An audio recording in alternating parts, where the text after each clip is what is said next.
back to the Salon Beauty Doctor here on YouTube, and in today's video we're gonna get a little messy, and I thought who better else to get messy with on this channel than By Ramón, whose channel I absolutely love, and you should be watching his channel. So let's go.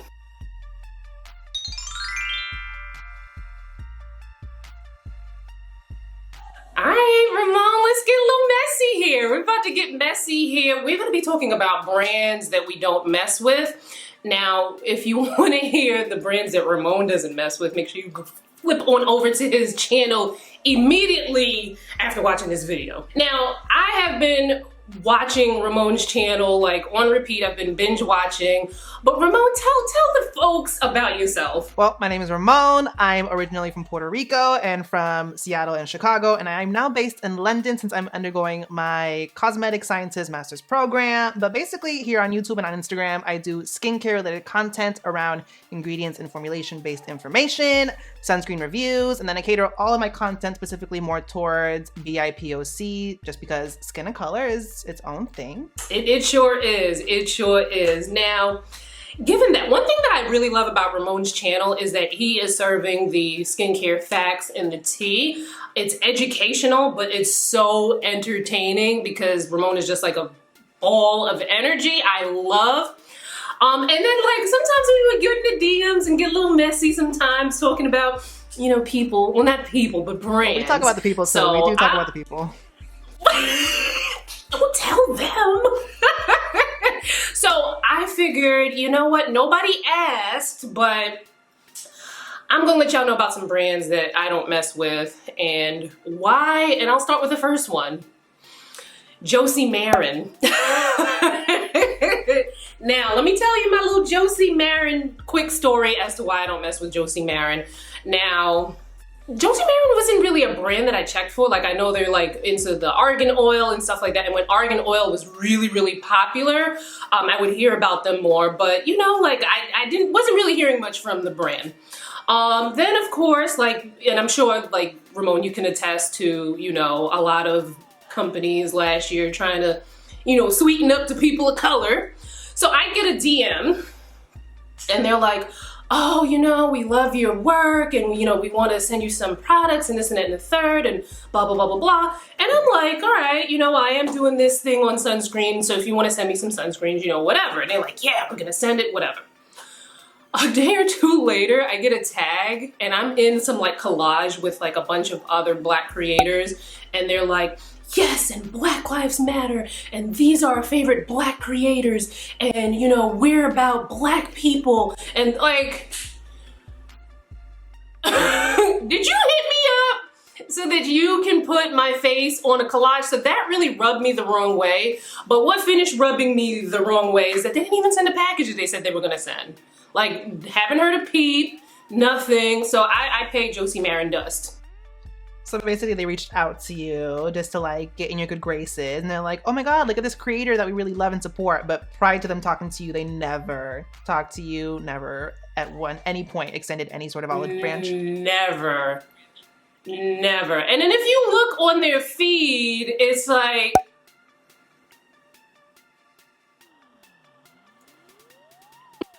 what I will say, having worked in store and having had clients come in, and they like obviously have heard of Josie Maran and the argan oil, because at that point was such a hype, they really gravitated towards that line. But specifically for any of their color complexion products, not very inclusive, a really pricey brand, and I don't necessarily understand why it's so pricey for what it is. Just saying. Yeah, so, I mean, this one, you know, sometimes you love a brand and then they do something that really annoys you and it like hurts. This one, I didn't know her before and I don't know her now, so it's like no sweat off of my back. So, Josie Maran. Bye. So next, and I hate to say it because I love the Williams sisters and I will continue to love them and root for them, but 11 by Venus Williams got to get up out of here. And, you know, it's funny. I feel the way I say things publicly and then like the conversations that I'll have with like Ramon or anyone else in the skincare community is, a little bit different, right? Because I don't like to be so like, because again, you guys didn't even ask me for this. Well, actually, a couple of you asked because a lot of you were asking about the review on the sunscreen. So I actually, I've been doing this for a long time. I reached out, got a couple of contacts, tried to reach out, was on like a little bit of a wild goose chase, but finally got, the right contact, and then I heard nothing because this mineral sunscreen, I think one of them is like $100, and then one of them might be like $59 or $69. And I'm like, sometimes when I do reviews, I'll buy the product, but sometimes it's like, this is gonna come off maybe a little pretentious for some of you who aren't creators, but for someone who's done this for so long, there's just like, there are protocols and there are ways of going at it. And there are people who never buy products to do anything. Like, it's like, no, the brand has to send that to me. So just to kind of preface it with that, in case I'm coming off kind of like, bad. But didn't hear anything, right? So I was like, all right, I'm not gonna even waste the money on, because it would have been close to $200, and I didn't want to spend so much on a sunscreen that I'm like, I'm 9 times out of 10 probably not going to use it again. Then I appear on national television, as I have before. You guys know I do a couple of television spots here and there for beauty segments. And guess who came up in the inbox? Like, oh my God, we'd love to send you a sunscreen. We saw you on the Kelly Clarkson show. Oh my God, I still love Venus and Serena. I always will love them. But Venus's sunscreen people gotta get up out of here. Sorry to say. Have you tried their stuff? I haven't, and the thing is, similar to you, I get a lot of requests for the reviews, but similar to you, I was like, this is a $65 sunscreen. And again, a lot of things on my content are based around accessibility of products, like who can use the products. And I have heard that the sunscreen is actually a really good product for deeper, darker skin tones as a mineral sunscreen, but I also feel like you should not have to spend $65 or something, well, $65 plus, for something that potentially could work for you when you have other alternatives on the market that could do just as good of a job. And on top of that, I definitely find that when brands do that, they kind of give you like the walk around, it does come across as very fishy. And the thing is, you have a huge platform, like you have a big platform, so... Listen, one day we gonna get drunk and I'm gonna tell you all the stories of I've been doing this for over a decade. Maybe not YouTube. YouTube is still kind of new for me, but the stories I could tell. Anyway, let's move on to the next brand. The next brand. Now, I don't know. Listen, y'all leave your comments in below whether you agree or disagree. Just be nice, Anyway, Urban Skin RX. Now, here's the thing. I don't think I've tried any of their products. So this is not like I hate the products, they don't work, this and that and the third. They have a lot of products that look like they would really work well. They look like they're well thought out. It's not like they're like trying to just throw anything out there to like just grab your coins. So it's not that issue. And I know a lot of people that love their stuff. One of which being one of my really good friends, Felicia Walker from This That Beauty. She loves their stuff. The thing about Urban Skin RX is that when I first started to hear about them, it was through like Instagram promotion. So I would see a lot of influencers, some who had nothing to do with skin, to hype up their products, but it just felt so gimmicky. It felt like, okay, what is this brand? Why are they reaching out to fishy type of influencers? You know what I mean? Like I felt like something, it felt like tea. Like everybody was selling like the flat tummy tea. That's what it felt like to me. Then when I started to learn more about the brand and they were branding themselves like the melanin experts, and I'm like, okay. But then like the owner's a white woman. So not to say like people who don't have skin of color don't understand skin of color, because there's a lot of people out there that are really good at that. And then you can go to a black dermatologist and they completely destroy your skin. But something just felt a little like the melanin experts. And then the brand story, the owner said that like a lot of her Black friends were telling her that they were having all these skin issues and there was nothing out on the market that spoke to like Black skin. Now, we know that when most products are made, that we're probably not the first in mind when it comes to formulation. But something about that just felt kind of like, no one's gonna be able to help you. I am the one. And so, I mean, you guys chime in below and let me know if you kind of feel the same way. Like, how do you feel, Ramon? I definitely feel it's a little bit weird. I always think it's odd when someone who doesn't necessarily like actually possess that thing, like for example, she does not have Black skin, professes to being like the all-knowing about it, like the, what's the word? The professional for Black skin. Also, I don't like the title Urban RX. That urban, it just feels like a very PC term, and I don't like, especially when it's like used to like categorize and generalize like anyone like brown or really melanated. So I don't like that. The products I've seen decent things about, but it's one of the things where it's like, why not actually just support a Black skincare brand? This is true. All right, now this one doesn't come as a big surprise because a lot of skincare influencers mention this brand, but Drunk Elephant. Now, the thing with Drunk Elephant, I haven't had any like, whereas, you know, Urban Skin RX and the 11 by Venus, like those were a little bit more personal, so to speak. With Drunk Elephant, you know, Ellie has, you know, sent me stuff to fill out to get products and stuff like that. I don't really have like a personal kind of thing with Drunk Elephant. My thing was basically like the way that they speak to their customers and just rude, like just so rude and unprofessional. Like, how dare you? And then your stuff costs. Now here's the thing with pricing, right? If you would have caught me maybe like 5 years ago, I would have been like, oh, $90 for a vitamin C serum? Here you go, like here you go. It's like making rain on this skincare. Now, not so much, right? Another thing that kind of rubs me the wrong way with Drunk Elephant is like, and I'm sure Ramon is probably like, yeah, me too. The way that they market like certain ingredients being better than others. So they talk about, oh, these suspicious six and we don't formulate with this and that. And this is stuff that, and I appreciate having a channel like Ramon's because, you know, he is somebody who studies this. There's no science behind some of these claims that they're making. And I feel like they just kind of use fear mongering to get you to buy a $90 serum. That's my take. What do you think, Ramon? I'm actually gonna be talking about this on my list because this is also on my list, but 100% that's genuinely an issue. And that was a big controversy for Drunk Elephant, especially the thing with them was that they only wanted you to use their products. And they claimed that our products are formulated without these suspicious six to be better for your skin. You're not going to face any adverse effects. But here's the thing, like people's skin are so unique. You can be sensitive to so many different things. So when people would come to Drunk Elephant being like, hey, I got a reaction. And Drunk Elephant would be like, well, what else are you using? The person could be like, oh, I'm using your skincare, but I also use this one concealer from this other brand.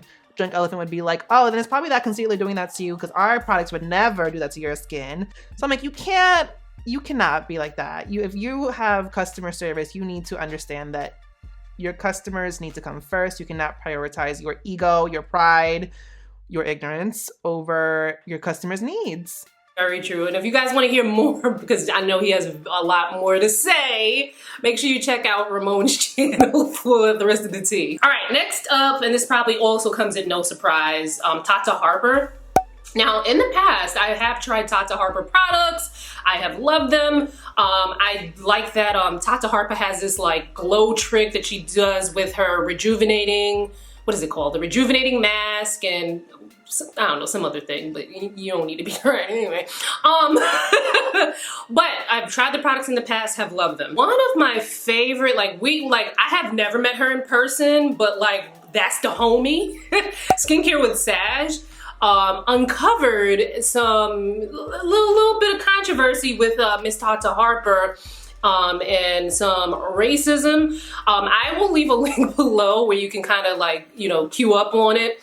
Because I don't want to, retell the story the wrong way. But it was enough for me to be like, ooh, no, no, Miss Honey. But the thing is with Tata Harper, for me, it was, you know, it wasn't heartbreaking because, you know, sometimes when you really love a brand and then they do something to like, you know, disappoint you, sometimes it can hurt. This was an easy one for me to be like, all right, you got to get up out of here, because Tata Harper kind of similar in the similar reigns of Drunk Elephant. This whole natural skincare is better, and you know you need this, and then you need to extract the tears of a mushroom angel from the Amazon forest, like that kind of crap. And then the price points. It's like, there was a time where it was like it made sense to spend money on skincare because there weren't that many options available. But now that we have so many different options, a lot of the mass market brands have stepped up their game. A lot of the prestige brands have stepped up their game. And there are, you know, newcomers like The Ordinary and The Inky List. And there's so many where you can get, I'm not gonna say the same exact thing because these people probably do source their products from the tears of a cloud, you know, on the 1st of May in the meadow. And it probably is expensive. Oh, what do you think of Tata Harper, Ramon? What I will say is like, you're 100% correct. Honestly, do you ever just like see a brand, see how they market, see the owner, and you automatically get certain vibes from them? You get this certain kind of like, there's not good juju there. I definitely got that from Tata Harper, just with how they market, who they are as a brand. Where I worked at Sephora when I was around the brand, the clientele was very much in line with Tata Harper's. And as a result of that, I already had like a negative connotation association with the brand. So when I saw the controversy with skincare with Saj, I was like, oh, I'm not surprised in the slightest. This makes so much sense from the brand. So it was, like you said, automatically like okay, cut off. We are not in any way supporting. We're not going to recommend or talk about the brand in my content. One thing that I forgot to add, because when you were talking, to refresh my memory, the thing is, right? And Ramon has a really great video on this when it comes to like canceling brands and like canceling people because you feel like they support, you know, these canceled brands. I'll go check that out. But the thing that killed me about this whole situation is that their response to it was, well, I too am an oppressed. Because essentially they were like, oh, well, you know, Tata Harper's an immigrant from Latin America. I don't even know if she said which Latin American country. I don't recall. But like, I too am a minority and I too struggle. And it's just like, girl, that is not how you resolve a situation. So in my book, like, you can mess up as a brand, but the way that you rectify it, that is going to speak more volumes about you than anything else. Like if you want to try and play me like, you know, Boo Boo the Fool, then, you know, I'm gonna keep my coins in my pockets. Well, I was gonna keep my coins in my pockets anyway when it came to Tata Harper, but you know. So this last one is more of like a catch-all for like brands in general that I'm just probably gonna be like, nah, I'm good. And let's throw some makeup brands in here. So when it comes to makeup brands that obviously don't have, you know, a shade that's going to match me, obviously that's an easy pass. Except for like, if there's a brand that has a wide range and they just don't happen to have my shade, I still might support that brand because, you know, some brands focus on certain undertones. Like, I'm a dark brown with neutral undertones, and not every brand, even black-owned brands don't have like a dark brown with neutral undertones. So I get it when it comes to that, but if the range is kind of like, you know, okay, I'll probably still support that brand if there's no other like controversies or mess going on with them. And then another kind of like catch-all category, makeup brands that do skincare. Like, for the most part, I am probably like going to pass on your skincare. And this has been something that I kind of thought of, and like not so much that I had like this is my stance on it, this is what I'm gonna believe, but growing up and you know, maturing into like makeup brands and stuff like that, I've always kind of bypassed the brands that do skincare.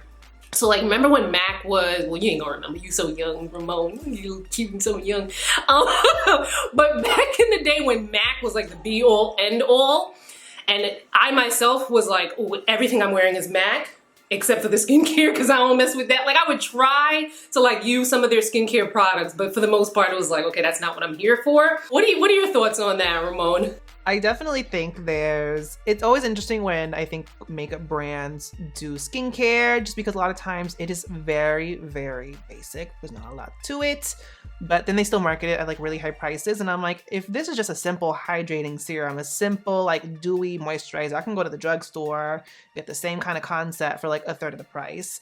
And there's usually never really a lot of thought or intent put into these skincare products. Oftentimes they're like private labeled, honestly. So it's never anything special. And then going back to the shade range thing, 100% agree. I think there's something to be said about having a very evenly distributed shade range across an entire line, where each like section of skin tones, whether it's fair, medium, dark, deep, has a very like evenly distributed amount of shades in each range. And that is still considered really inclusive, even though you might not have, like you mentioned, like a specific undertone that might work for you. Like for me, I'm like very in the middle, but I have such an odd like olive golden neutral undertone that's very hard to do. But just because a brand doesn't have it doesn't mean they're not inclusive. I just got a really weird undertone. But I think we're at the point where, I mean, Fenty did that when they launched with their 40 shades, but at this point, so many brands have really sought to be inclusive and make very well-rounded, very inclusive shade ranges that there's no excuse at this point to not have one. All right, you guys, so that, I don't know, I think that's as messy as I can get on this channel, you know? I don't know, maybe y'all can, you know, coerce me to be a little bit more messy. I don't know, let's see. But make sure you check out Ramon's channel, because I'm gonna join him to talk about the brands that he's not feeling. So make sure you check out his channel, make sure you subscribe. Follow me on social, the links will be in the description box, and I also have links to some of my favorite videos from Ramon, and where you can follow him elsewhere on the internet. And I'll see you guys in my next one. Bye guys.